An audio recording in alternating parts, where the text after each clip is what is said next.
tingnan nga po natin kung ano po nag-itsura ng bangka ng Tatsuki at hindi po may ahon-ahon. Yan po. Mga kasimang, inaalis po nila ang tubig dahil napuno po siya ng tubig. Andyan din po si Marvin de la Cruz, si Kapayaso. Yan, tulong-tulong po sila, pati si Gagi. At talaga pong napuno na ng tubig ang bangka ng Tatsuki. Yan. Tulong-tulong po sila. Si Luis po, paring Luis po pala nagkakukuha ng tubig. Yan, nayaahon na po nila mga kasimang. Yan. Parang wala si Tatsuki.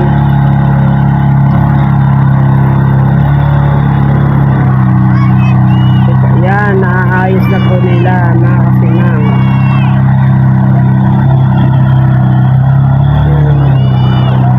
So yan mga kasimang, maayos na po.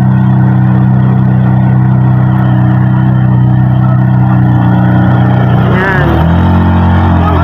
So yan mga kasimang. Yan, inaanuhan pa po ng alon. Malaki pa po yung alon, napisa pa po, kaya medyo nahihirapan po sila. So yan mga kasimang. Tulong-tulong na po sila, si Nakapayaso, si Marvin. Yan, si Tatsuki pala, naghahukay ng si Tatsuki pala yung nasa ilalim, hinuhukay niya yung buhangin para po maangat-angat ang kanyang bangka dahil nakalubog po talaga yung ilalim sa dami po rin ng tubig. Yan po si Tatsuki. Hinuhukay niya po yung ilalim. So, ang dami po talaga ng tubig ng kanyang bangka, mga kasimang. Yan, kahit po sila yan mga kasimang, yan, hirap po.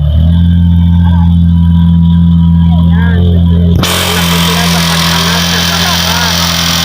Di pa po rin kayang ayan po yung sinakyang kagabi papunta Fortune Island mga kasimang.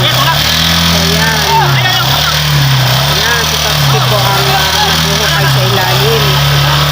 So yan mga kasimang.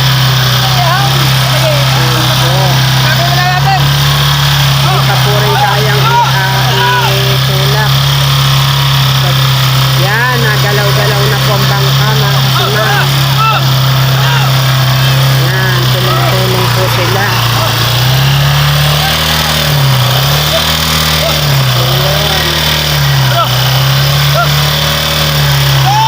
Yun, ahon-ahon na po na ano na.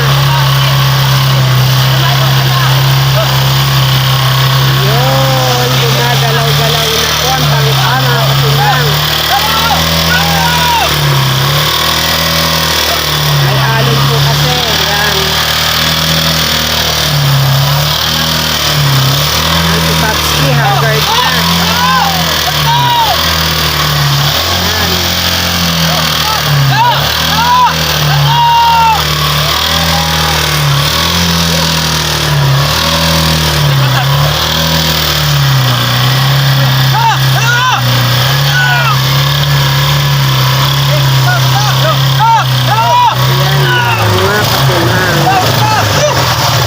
Diretso na po nila ang bangka mga kasimang.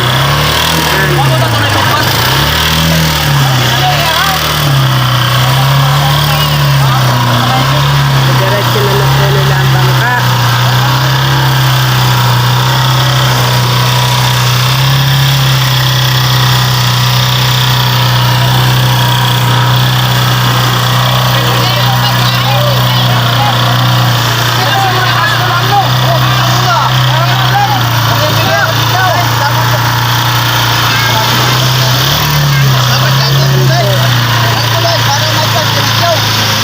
Pa rin po nila maidiretso mga kasimang.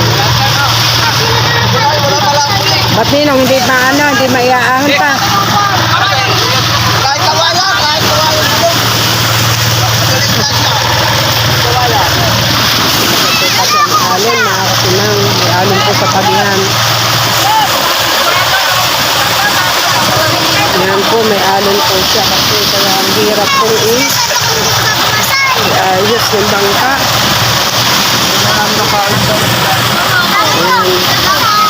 Hindi po maiangat yung ilalim, nilagyan na po nila ng kahoy.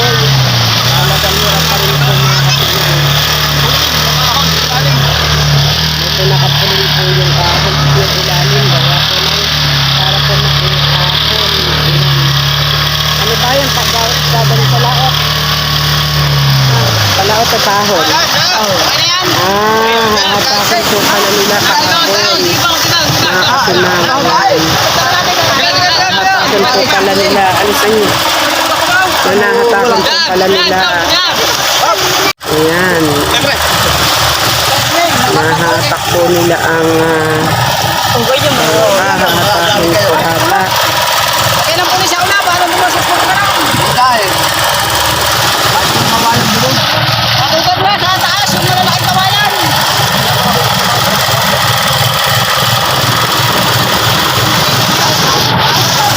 Ayan, si Patski po. Kumuha po ng kawayan si Patski. Ayan. At dyan po ata.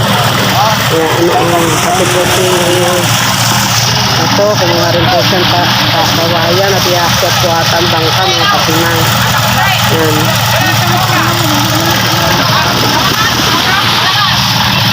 Ayan.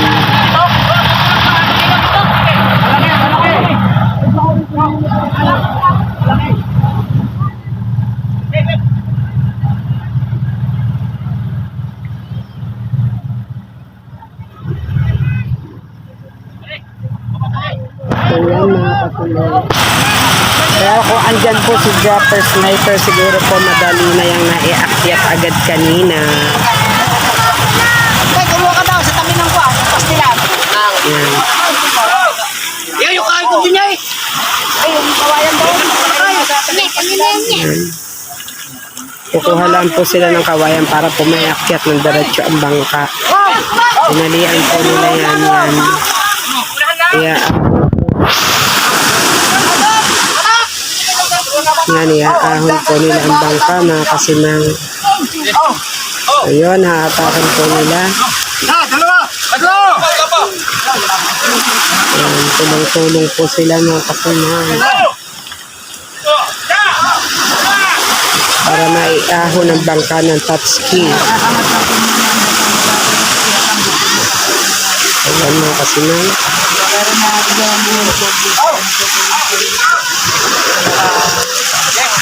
Ayan.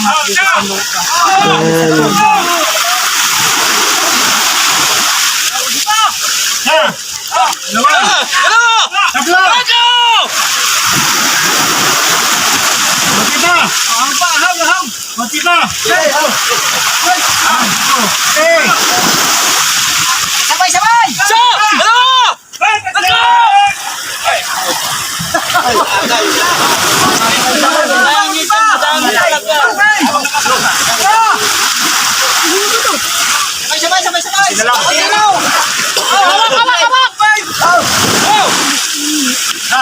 Tatlo! Sabay-sabay! Oh, bilang! Ayan mga kasimang, hindi pa rin po kayang iahon ang bangka ni Patski. At kulang na kulang po sa tao mga kasimang. Ayan.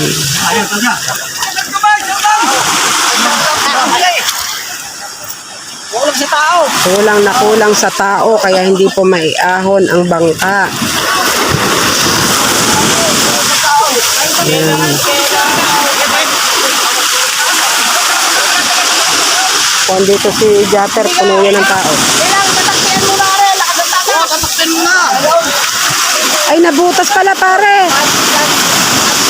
Paren Luis, nabutas na. Nabutas pala mga kasimang ang tagiliran ng bangka ng Patski kaya pala napuno ng tubig.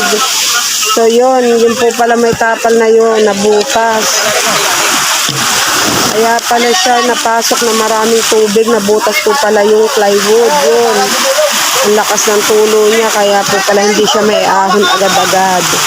Kasi hindi maubos-ubos yung tubig sa loob ng bangka dahil butas nga po. Ayan mga kasimang, hindi po kayang iahon dahil pa konti-konti po ang tao. Ayan. Ayan mga kasimang, hindi po basta-basta may ahon. Ayan, ilan lang po yung humahatak. Si Kapayaso, si kapatid Marvin, at ang tatay ni Kahuhad. Yan. Hindi po agad nila maiakyat ang bangka.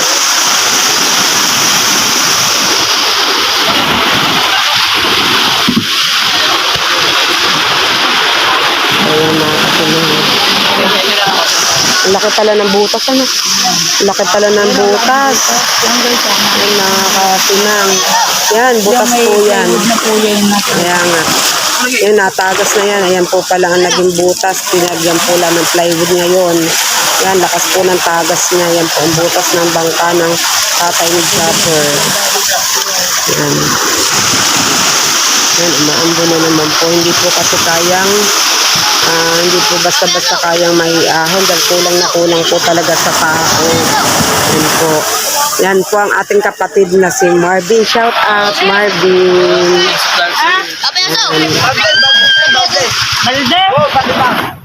Ayun, kasimang. Yan, siya po lang ang katulong, si kapatid Marvin. Saka si paring, ano, yan. Hindi po naman agad nila maitaas-taas mga kasimang. Ayan, ang laki po rin ng alon sa tabi.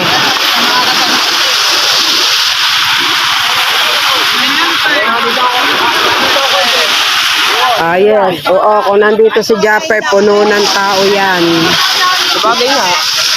Kung nandito, kanina pa nga sinabi ng Kuya Alfred, kung nandito si Japper, puno yan ng tao. Kaso wala si Japper.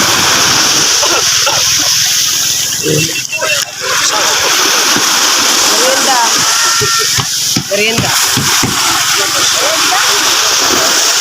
Shout out po sa napakagandang si Marjorie. Yan. Saan ba? Yan, ang kanyang napakagwapong anak. Sino ba yung kasama mo isa? Si Yaya Sheila. Yun ba si Yaya Sheila? So yan, mga kasimang. Anak po ni Marjorie at si anak do at ang Yaya Sheila. Yan, inaayos ang bangka ni natin. Butas pala doon. Ang laki ng butas ng gilid. Tapos, Kaya lubog ng tubig. Pinasok yun. binubog ang makina. Hindi, baka hagip yun. Lunod ang makina ni tatay kasi. Gano'n kasi? Ano ba pa? So yan mga kasimang, hindi pa po agad mag-ahon. Laki pa ng alon. Doon po pala si Shensi nakagat ang nanay Sheila. So yan mga kasimang, hindi po talaga maakyat agad yung kanyang ang kabang kulang po sa tao. So yan mga kasimang. Pinapakuan po yung dingding ng bangka dahil ang laki po ng kanyang butas. Dito pa natin sa may pisa. Ayan mga kasimang. Dapat kami ito, mahuli niya patag. Hindi lalo may sasagsan yan. Wala, pagka man din lalo man din maano. Ito po talaga siya may akyat. Malalim pa yung kahayan. So yun mga kasimang, hindi pa rin po may akyat ang bangka ni Japper, ng tatay ni Japper Sniper dahil kulang po sa tao. Kaya po, di po agad may ahon. Ahon po sana siya dito sa tabi. Mga kasimang. So yun, dito ko na po tinatapos sa aking vlog. Sana po ay magustuhan nyo. Baka makikishare and subscribe naman po sa aking YouTube. Maraming salamat po.